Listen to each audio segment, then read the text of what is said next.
अब खबर चंदौली से है, जहां उत्तर प्रदेश की सेवा सुरक्षा और सुशासन नीति ने 8 वर्ष पूरे होने के उपलक्ष्य में चंदौली जिले के डीपीआरसी नियामताबाद के 3 दिवसीय भव्य समारोह का आयोजन किया गया। वहीं इस कार्यक्रम में उत्तर प्रदेश सरकार के कैबिनेट मंत्री आशीष पटेल ने हिस्सा लिया और अपने संबोधन में सरकार की उपलब्धियों पर प्रकाश डाला है।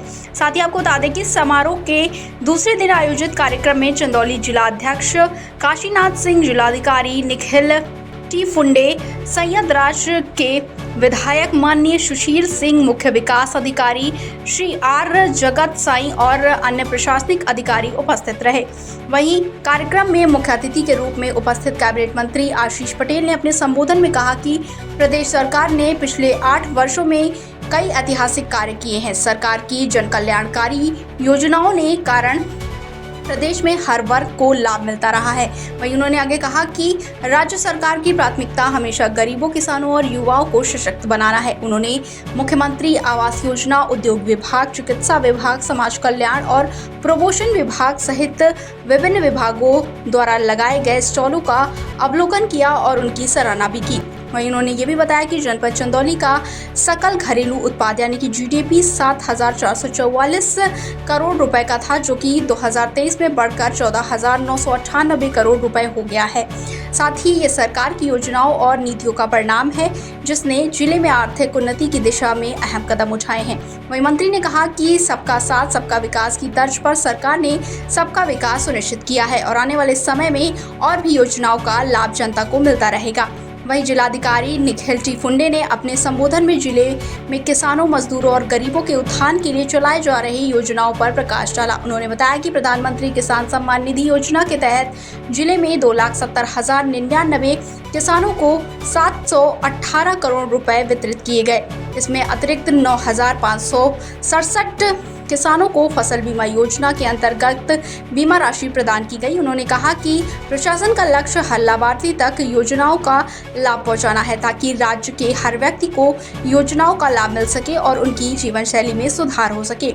वहीं कार्यक्रम के अंत में मुख्य विकास अधिकारी आर जगत साई ने कार्यक्रम के सफल आयोजन पर प्रभारी मंत्री, विधायकगण, सभी अतिथियों और अधिकारियों और लाभार्थियों का आभार व्यक्त किया। उन्होंने कहा कि यह कार्यक्रम एक महत्वपूर्ण कदम है, जो सरकार की योजनाओं को जनहित में प्रस्तुत करता है और इसकी सफलता में सभी का सहयोग बहुत ही अहम रहा है। वहीं कार्यक्रम के बाद मंत्री आशीष पटेल ने मीडिया से बातचीत की और सरकार की उपलब्धियों के बारे में विस्तार से जानकारी दी। उन्होंने बताया कि प्रदेश सरकार की योजनाओं ने समाज के सभी वर्गों को सशक्त किया है और उनका लक्ष्य अगले वर्षों में इन योजनाओं को और अधिक प्रभावी ढंग से लागू करना है। आगे उन्होंने कहा कि सरकार का उद्देश्य विकास के साथ साथ गरीबों और जरूरतमंदों के कल्याण के लिए लगातार कार्य करता रहेगा। साथ ही सांस्कृतिक कार्यक्रम और आयोजनों की सफलता हुई है। आपको बता दें कि कार्यक्रम के दौरान विभिन्न सांस्कृतिक दलों और बेसिक शिक्षा विभाग की छात्राओं ने मनमोहक सांस्कृतिक प्रस्तुतियां दी, जिन्हें उपस्थित जनसमूह ने खूब सराहा। इस दौरान जनप्रतिनिधियों और प्रशासनिक अधिकारियों ने कार्यक्रम को शानदार और सफल बनाने के लिए अपनी अहम भूमिका निभाई। वहीं इस आयोजन के माध्यम से सरकार की जन कल्याणकारी योजनाओं और उपलब्धियों को जनता के सामने प्रस्तुत किया गया। वहीं कार्यक्रम के दौरान ब्लॉक प्रमुख, नगर पंचायत अध्यक्ष और विभिन्न विभागों के अधिकारी जैसे कि मुख्य चिकित्सा अधिकारी वाई के राय, डीडीओ श्रीमती सपना अवस्थी, जिला पंचायत राज अधिकारी नीरज सिन्हा, उप निदेशक कृष्ण और कृषि, जिला बेसिक शिक्षा अधिकारी, जिला समाज कल्याणी अधिकारी और जीएम डीआईसी, जिला अल्पसंख्यक कल्याण अधिकारी और अन्य जनप्रतिनिधिगण उपस्थित थे। वहीं इस आयोजन में क्षेत्रीय लाभार्थी और आम जनमानस भी मौजूद रहे। चंदौली से संवाददाता मिथिलेश गुप्ता की रिपोर्ट।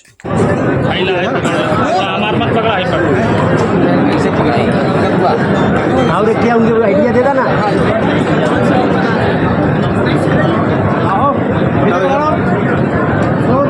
डॉक्टर साहब, 8 साल पूरे हो गए हैं योगी सरकार के, सफलतम कहा जा रहा है। किस तरह कार्यक्रम है, क्या कहना चाहेंगे इस पर आप? निश्चित तौर पे 8 साल हमारी सरकार के पूरे हुए और जिस प्रकार से और ऊपर आइडिया करा आम जनमानस ने माननीय प्रधानमंत्री जी के विजन पर, मुख्यमंत्री जी के कार्यों पर भरोसा करके 8 लगातार सफलतम वर्ष दिए हैं, तो सबसे पहले मैं उत्तर प्रदेश के आम जनमानस का हृदय से आभार व्यक्त करता हूँ। और विशेषकर आज मैं चंदौली जनपद में हूँ, तो चंदौली जनपद के भी सभी थोड़ा ऊपर करा, होल्ड करिए। डॉक्टर साहब, एक सवाल ये है कि मुख्यमंत्री जी ने ये कहा है कि हम कोर्ट के फैसले को देख रहे हैं। जो मथुरा की ईदगाह है उसके संदर्भ में मुख्यमंत्री जी ने कहा है कि हम कोर्ट के फैसले को देख रहे हैं, अन्यथा बहुत कुछ हो गया होता। देखिए, माननीय प्रधानमंत्री जी ने बहुत सारे विषयों पे बात रखी है और प्रधानमंत्री जी सबका साथ सबका विकास के एक एजेंडे के साथ काम करते हैं। हम सब लोग प्रधानमंत्री जी के विजन के साथ हैं और जहाँ पर जो विषय आएगा समय आने पर उस पर टिप्पणी की जाएगी। मुख्यमंत्री जी ने ये कहा है सर। मैं कह रहा हूँ ना, समय आने पर उस पर टिप्पणी की जाएगी। अभी तो माननीय प्रधानमंत्री जी का जो विजन है उस विजन के साथ सभी के विकास के लिए, सभी के हित के लिए हमारे प्रधानमंत्री जी बात कर रहे हैं। मुख्यमंत्री जी ने एक इंटरव्यू में कहा है कि उत्तर प्रदेश में मुस्लिम भी उतने ही सुरक्षित हैं जितने कि हिंदू। इस पर क्या प्रतिक्रिया आपकी? मैं फिर आपसे कह रहा हूँ, मैंने ये सुना नहीं है, लेकिन अगर माननीय मुख्यमंत्री जी विषय कह रहे हैं तो हमारे प्रदेश के लिए गौरव का विषय है। सर, एक सवाल और है। अभी एक खबर आई है कि मोहम्मद शमी जो क्रिकेटर हैं, उनकी बहन को मनरेगा का लाभ मिल रहा है। अब क्यों मिल रहा है, कैसे मिल रहा है, ये मुझे नहीं जानकारी है। हो सकता है कि उसकी जांच होगी तो सारी असलियत पता चलेगी।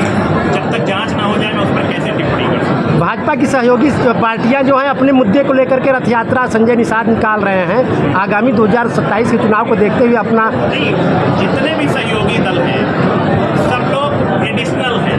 एडिशनल मतलब जो भाजपा का वोट बैंक है उसके अतिरिक्त अलग से वोट बैंक लाने का काम करते हैं। तो निश्चित तौर पे मेरा जो मानना है कि अगर कोई रथ यात्रा निकाल रहा है या कोई और भी कार्यक्रम कर रहा है उसे करने देना चाहिए, इसमें कहीं कोई आपत्ति नहीं है। ऐसा तो नहीं है कि दबाव बनाने के लिए, अपनी मांग मनवाने के लिए इस तरह का किया जा रहा है। अगर कोई लगातार 10 सालों से, 12 सालों से, 7 सालों से